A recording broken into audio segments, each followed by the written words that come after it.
Добрый день, мои хорошие! Вы на канале Светланы Лосевой, это канал о вязании.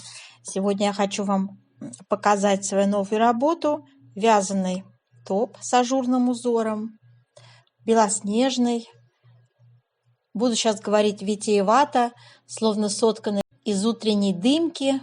Прекрасный топ, очень мне нравится. Ажурный лиственный узор переплетается в нем с благородной фактурой плотного рисунка путанка. Создается неповторимая игра света и тени на поверхности изделия. Мерцающие нити люрекса, обратите внимание, вплетенные в белоснежную пряжу, при каждом движении рождают таинственное сияние, словно россыпь бриллиантовой пыли. Топ идеально сядет на разные типы фигуры, подчеркивая достоинство и создавая женственный силуэт. Ажурные листья, словно застывшие в танце, обрамляют более плотную текстуру узора путанки, создавая гармоничный баланс между легкостью и структурой. На мой взгляд, этот топ настоящий мастер перевоплощения. Он одинаково великолепно смотрится с джинсами, прекрасно будет сочетаться с классическими брюками, с романтичной юбкой и даже, я думаю, с вечерним платьем. Белоснежная чистота и благородное сияние люрекса делают его истинным украшением любого образа, превращая каждый наряд в особенное событие. Однозначно в этом топе можно чувствовать себя уверенно, комфортно, зная, что он способен преобразить любой образ, добавив ему нотку изысканности и элегантности. Вот так много я наговорила похвальных слов этой модели, которую я вязала на сезон 2025 года. Связан без единого шва, снизу на круговых спицах вяжется изделие. Если вам интересно дальнейший рассказ, как я вязала это изделие, я составила описание, которое выложу под видео. Я нарисовала схему узора. Продолжаем. Схема узора выглядит вот таким образом, девочки. Это 18 петель ширина раппорта и 16 рядов высота раппорта. Ажурный лист. Условное обозначение. Вертикальная черта лицевая. Горизонтальная черта изнаночная петля. Вот этот прям треугольник прямоугольный обозначает 2 вместе лицевой с наклоном вправо, вот этот зеркально-симметричный 2 вместе лицевой с наклоном влево. Круг – это накид. Второй момент. Продолжаем узор. Вы поймете, о чем я говорю. Вот 15 ряд, который у вас закончился раппорт. Ну, все изнаночные ряды мы вяжем, как смотрят петли. И начинается у нас 17 ряд. Так мы заканчиваем лиственный узор в самом конце, когда переходим уже на плотную вязку путанкой. С 17 по 22 ряд у нас вот таким образом выглядит условное обозначение. Здесь у нас равномедренный треугольник. Это 3 вместе одной лицевой с выделением центральной петли. Так, я составила описание, вот таким образом оно выглядит. Я его всегда выкладываю под видео, девочки. Не буду на этом заострять внимание. Более подробно я вам сейчас буду все это рассказывать, когда мы перейдем к описательной части. Для вязания этого изделия я использовала пряжу турецкого производства Yarn Art Elegance в 50 грамм 130 метров. И вот все, что у меня осталось. 5 моточков я использовала. 88% катон и 12% вот именно люрекс, который здесь есть. То есть это металлик, они пишут. Вот добавочка такая. Шикарный вариант. Это пряжа. Она, знаете, в виде какого-то такого шнурочка. То есть это ниточки, которые не просто так сами, они вот видите, их можно распустить. То есть из нее очень комфортно вязать, потому что она абсолютно, ну, как бы такая не расслаивается. То есть она в виде шнурочка такого приятного. Вот все, что у меня осталось. То есть получается где-то, ну, практически 250 грамм весит это изделие. 200, может быть, 30 грамм. Вот пол баточка 5-го по счету у меня осталось. Продаются они упаковочками по 5 штук. Эти моточки очень удобно для вот таких летних вещей, каких-то базовых топов использовать. Шикарный вариант. Вяжется это изделие снизу вверх на круговых спицах и затем разделяется, когда вы доходите до проймы, и мы переходим на вязание на прямых спицах. Вот такая конструктивная особенность вязания. Это изделие полностью бесшовное. Полностью бесшовное. Сейчас подробнее расскажу. Ширина данного изделия будет 50 сантиметров. Длина у меня получилась 53 сантиметра. Плотность в 1 сантиметре 1,8 петель и 2,3 ряда. То есть это вертикальная плотность. Вот я это все делать обозначила. То есть если вы будете вязать спицами номер 4,5, то приблизительно у вас будет вот такая плотность.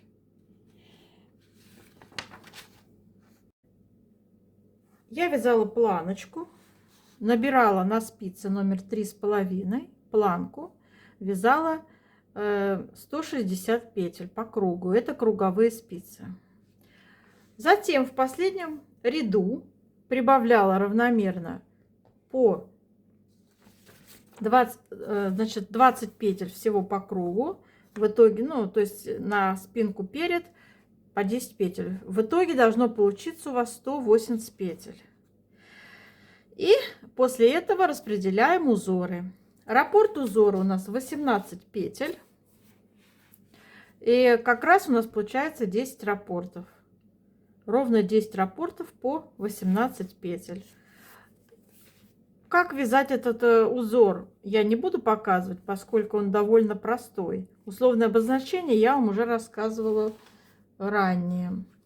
Вот. И мы будем вязать с вами, распределив таким образом петли до разделения спинки переда, когда у нас уже пойдут прямые спицы, в ход мы пускаем, когда нам надо будет сформировать вот здесь пройму. Я откладываю 11 петель на дополнительную спицу и на прямых спицах продолжаю вязать. В моем случае такое разделение происходит на расстояние 27 сантиметров от нижней планки, то есть это 64 ряда. 64 ряда. Ну, если говорить о том, что 16 рядов у меня высота раппорта вот этого лиственного, то это получается ровно 4 раппорта, девочки, 4 раппорта, и распределяем петельки на спинку перед. Вот. Смотрите, какая здесь особенность. Я этот узор немножко трансформировала, так скажем, и сделала продолжение. То есть я заканчивала не так, как вот он на этой схеме, да, на этой схеме он заканчивается вот в этом месте. Сейчас покажу. Вот в этом месте, девочки, он заканчивается, раппорт, и начинается новый. Вот. А я продолжила последний 4-й раппорт, сделала продолжение и нарисовала схему дополнительную. То есть вот у нас с вами связала 16 рядов и так, 16 рядов. Как это выглядит в изделии? Вот этот листик. Причем, смотрите, я тут тоже сделала особенность. Я продолжила вязать центральный узор по переду, только один центральный, вот этот раппорт по переду, а по спинке, показываю вам по спинке, у меня они все на одном уровне заканчиваются.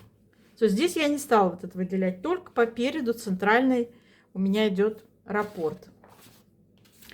То есть он у нас на одну длину, еще на один раппорт в высоту, и заканчиваю я также вот вот этими остроконечными листиками. Вот такая особенность. Вы можете, конечно, по-своему как-то придумать. Возможно, вы захотите как перец и спинка одинаково сделать. Можно перец, спинку сделать так, то есть спинку сделать так же, как перец, с таким вот листиком, выделяющимся пиком. Как хотите. Это на ваше усмотрение. Получается, что у нас остается 79 петель на спинку перед, и по 11 петель мы отложили на проймы, на дополнительную спицу. Все. После того, как мы с вами свяжем ажурные 4 раппорта в высоту листьев наших, мы переходим полностью на узор путанка, который у нас здесь уже есть, он как бы встроен, да, был изначально. То есть мы продолжаем логически вязать узором путанка, уже без ажурного узора. И вяжем таким образом по спинке, начинаем формировать вырез горловины.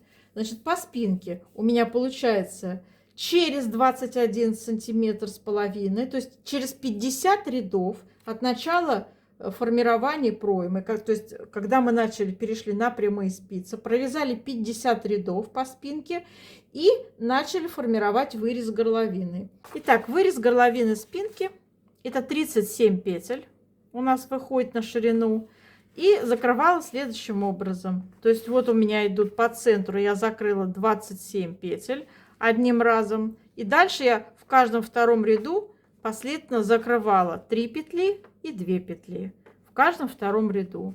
То есть в 4 ряда в высоту у меня занимает формирование выреза по спинке. Вот это вот глубина. Так, по переду совсем по-другому, более глубокий. По переду, девочки, я, значит, формировать вырез начинала на высоте 43,5 сантиметров. Расчет идет от нижней планки, то есть это 98 рядов от нижней планки мы вяжем и формируем вырез горловины. Вырез горловины закрываем средние 17 петель, и далее в каждом втором ряду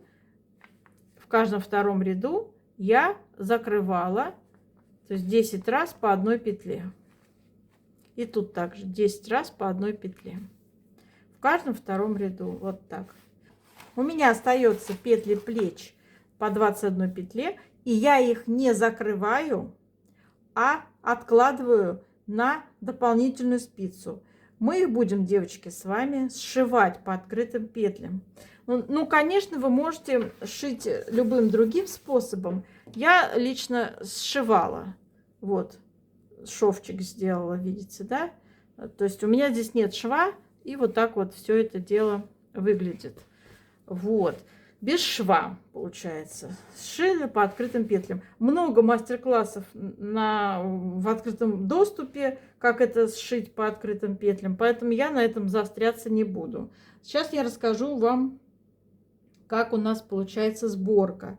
Значит, мы вяжем с вами планочку по вырезу горловины. По планке, для планочки спицами 3,5 я поднимала 84 петли, вязала я планку платочной вязкой, всего 4 ряда закрыла с изнаночной стороны, чтобы изнаночные петельки были. Вот тут хорошо видно.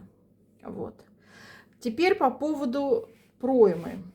Пройма у меня, значит, набирала 86 петель по линии проймы и закрывала, вязала, значит, тоже планочку платочной вязкой. Закрытие 6 рядов у меня получилось, закрытие по лицевой стороне я сделала. Ну, здесь вот это хорошо видно, да? Вот, то есть свободненько так, не затягивала по пройме. Ну и здесь, в принципе, я тоже не затягивала по изнаночной стороне. Так, ну и все, в принципе, девочки. Нет ничего тут сложного. Очень простой топ, очень красивый узор. Он блестит, не знаю, передает ли камера блеск. Вот, но он очень красиво блестит на солнце. И под лампой хорошо это заметно видно. Прекрасная пряжа, прекрасный топ. Единственное, только на саму жару, прям на жара, конечно, он будет толстоват, на мой взгляд. Несмотря на то, что это стопроцентный хлопок, как бы, да, гигроскопичный, хороший, комфортный. Я считаю, это вечер, когда ты выходишь куда-то погулять, и вот хочешь такой быть красивый-красивый. Вот. Это вот так. Это вот так. Ну или на прохладный летний какой-то день одеть. Шикарно смотрится. Ну и, конечно же, если носить повседневно, пожалуйста. А если как нарядный топ, вечерний куда-то выход, вообще просто замечательный вариант, я считаю. И сам цвет по себе белый молодит, и он нарядный. И еще плюс люрекс добавляется. Просто шикарный вариант.